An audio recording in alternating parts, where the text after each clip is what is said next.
No, I was just getting a bit excited. I've been to Genting Highlands before, and the chairs start moving. Yeah. So I always like to, when people ask about my job, I say, I either create or I host these sort of experience centers. So it's like, that Petro Science in KLCC, but it's for adults. Mm-hmm.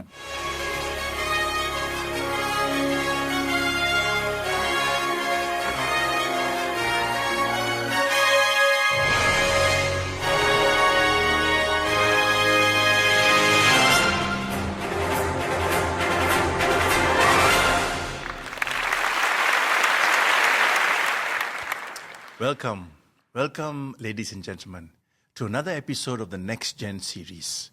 Today, we talk to Nurul Nadhirah. She's a brand marketer, and we are happy to have her here to talk about her story. Welcome, Nurul. Thank you so much. Can I call you Nadhirah? Yeah. Sure. Okay, Nadhirah is good. So, Nadhirah, you have been exposed to our business for some time. And I do know that you have been very busy building a brand. Yeah. Tell us about your journey so far as a marketer. All right. So I've been in the scene for about 4 years-ish. And then I moved on from specifically enterprise marketing towards more towards innovation whatsoever. So it's more towards promoting AI whatsoever, all those new tech. And then, all those new tech, all the new buzzwords that we've been hearing. Then create storytelling in a way that most people would understand. When you said you were enterprise, that means B2B. B2B. B2B. Yeah. And now you are an innovation specialist. Yes. Now, what is that exactly all about? So, specifically, my role is innovation experiential specialist. So, like I mentioned before, it's taking like very, very technical terms whatsoever and storytelling it in a way that most people would understand. So, various people from various backgrounds would be exposed to what I'm trying to storytell or sell to them, basically. Okay. How do you innovate something like that? Yeah. No, because when I hear the word innovate, I think about a lab. Yes. Okay, sure. Sitting in coming up with some new product, differentiation. But, in storytelling... Yeah. So, pretty much marketing is either you look at ads, you look at TV ads or flyers, your below the line, above the line sort of thing. Social media whatsoever. Yeah. But for me specifically, what I do, I create, let's say... experience centers. So it's a different way of selling something or storytelling it in a way. So getting visitors, guests, whatsoever to immerse themselves in the experience and then understanding it in a totally different way. Okay, good. Give us an example. So what comes to mind is for me is virtual reality and augmented reality. So virtual reality, augmented reality, yes, that is one way. But for a layman person, they only get to know about them if they look at videos whatsoever. But I create a space where those people can actually go to that certain space and then they are able to wear those technologies or they're able to see the robotics before their eyes. And then as they are seeing it, then that's how I would explain to them that, hey, this is what it does, this is the benefits, and how can it fit into their industry, for example, or how can it be useful to them in their day-to-day working or life, basically. Okay, I get it.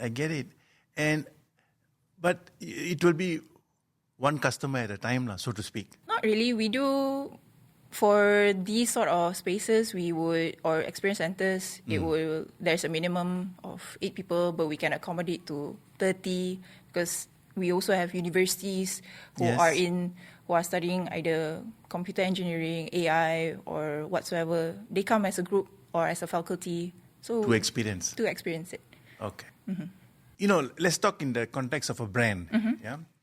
How do you distill the experience or the brand values and everything about a brand into such a, shall we say, focused and immersive, experience. How do you do that apart from using technology, the storytelling part? How do you distill that? So I guess it depends on the host. For example, so I can be considered a host because I'm the one who hosts the guests who comes towards these spaces, these experience centers. So by taking the brand from my company, what we're trying to achieve, what we're trying to promote, what we're trying to sell, we translate it in a sense of what we're trying to give towards the guests or companies, customers who come to those centers. And then we say that this is our commitment, this is what we're moving towards to. It's very different from what you may know us, our bread and butter. But this is the new way. We are keeping up with the times, and I'm sure you also are keeping up with the times. Hence why you are here to see all this new stuff that's out there in the market. And yeah, that's how we do it. Yeah. Understand. No, I was just getting a bit excited. I've been to Genting Highlands before, and the chairs start moving. Yeah. So I always like to, when people ask about my job, I say, I either create or I host these sort of experience centers. So it's like, that petrol science in KLCC, but it's for adults. How long have you been doing this? So it's actually about 2 years. Okay. I just only started last year. Okay. And you're seeing are you seeing a lot of technology above and beyond what you have now? Yeah. So by being in this space that I'm working in, I get to meet with companies and solution partners who are overseas. So not that is originated in Malaysia specifically, but in US, Canada, Australia, Japan. Yes. So I meet with those solution partners as well, and seeing it, how can it be applied in the Malaysian space? Yes. It's very interesting. That, it's very different. When you talk about experience. Yeah. Okay. Who are your heroes in the industry? I guess it has to be my manager, who I report to. Okay. Increment, please. Yeah. Because she is someone. Now we know it's a she. Yeah, she is someone in the industry. I mean, she has been in that space for so long. I mean, you know her as well. Yes. Yeah. So when I first started out and I knew that I'll be working under her, it was such a big honor, as a fresh grad getting into the industry, and then knowing that you're working under her, and then seeing how she operates, how she takes on a task, and what does it take to actually get the task completed. So I learned a lot from her, yeah. Where did you study? So I did my foundation here in Nottingham University, and then I did my degree overseas, yeah. Same university as well, in the UK campus, yeah. Good. But it's amazing also now that there are so many places you can go to and learn. Yes. Not just online, local universities and colleges have come a long way. Oh, yes. And how do you see, say for example, when you first came into this business, this industry, so to speak, what did you think about it? What was your perception? When I first started out, it was a different company, obviously, and that itself is in a new space because it's fintech. Yeah. Okay. So back then, not many people use their phones to pay. Yes. So that was already in a new space, and to convince people to use their phones to pay, to get them to change their usual ways of paying, that was an experience. Yeah. Yes. Yeah. And to the way you storytell, the way you market towards them, and when you work with other brands as well, to convince them to use this new method of payment. Yes. You have to churn a lot of things, activation programs, whatsoever, ads. Yes. The way you storytell also has to be different, convincing, and you have to also address some certain concerns that may have, because they might think that, cash is physical, my credit card because I have a bank, but my phone, I do everything on my phone now, but back then I only use it for calling or SMS. So now I need to use my phone to pay. is it secure? That kind of Yes. questions. And you have to address those questions. In fact, fintech has become quite sexy. And the way it's gone around, Yeah. evolving as as a concept. I mean, payment networks and all that. I think very exciting to see how brands in that space evolve and become part of our lives eventually.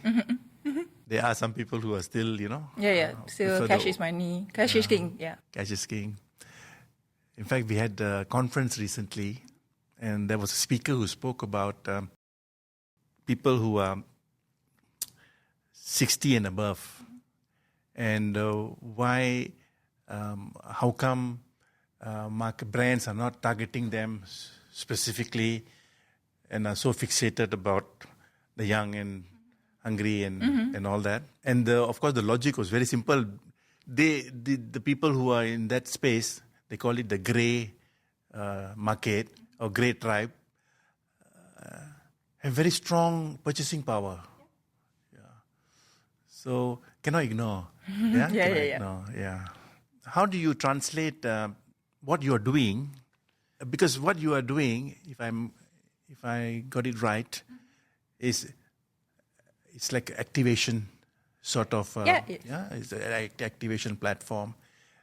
Providing these immersive experiences and learnings. How do you see that maybe contributing towards, say, the education side? We do host a lot of universities, and Yes. also we do engage with deans, vice chancellors, and whatnot. When they come over to the experience center, they get to see all these technologies up close and personal. But there's also a specific technology that is also marketed towards educators like themselves. So they would want to see this new tech, can it be applied towards their syllabus whatsoever.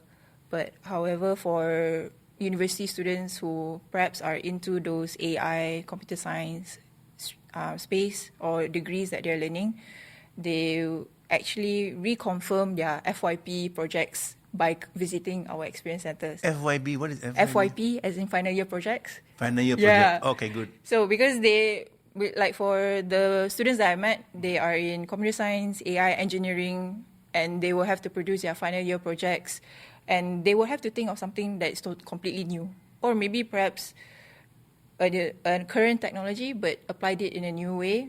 So they come towards this experience center that I have helped build and see the technologies up close, and then they will reconfirm, or maybe they would adjust their FYP to, oh, this is a market need. So there's a potential, if I just adjust a bit of my project, it can be marketable. It can fulfill a need that is existing, a real problem that exists out there. Not only that, but it makes the assignment and the project look very, very exciting. Yes, yes. And dynamic, yeah? Yes, yes. Eventually, I believe what you are doing will become the norm, yeah? Not say norm, will facilitate. Yeah, it will facilitate a lot of things. Yeah, Fantastic. Thank you, Nadhirah. no worries. Thank you for sharing your experience. We wish you well. Thank you. And I believe that you're on the threshold of not just the technology, but also driving the experience towards a meaningful encounter. Yeah, not just being exposed to it, but crafting it in such a way that it resonates. Thank you. All right. Thank you. You're welcome. So, ladies and gentlemen, we've been talking to Nurul Nadhirah and her experience in allowing brands to be experienced by their customers and their clients. And it's a very exciting space to be. So on that note, thank you, and I look forward to seeing you again in our next episode in the NexGen series. Thank you.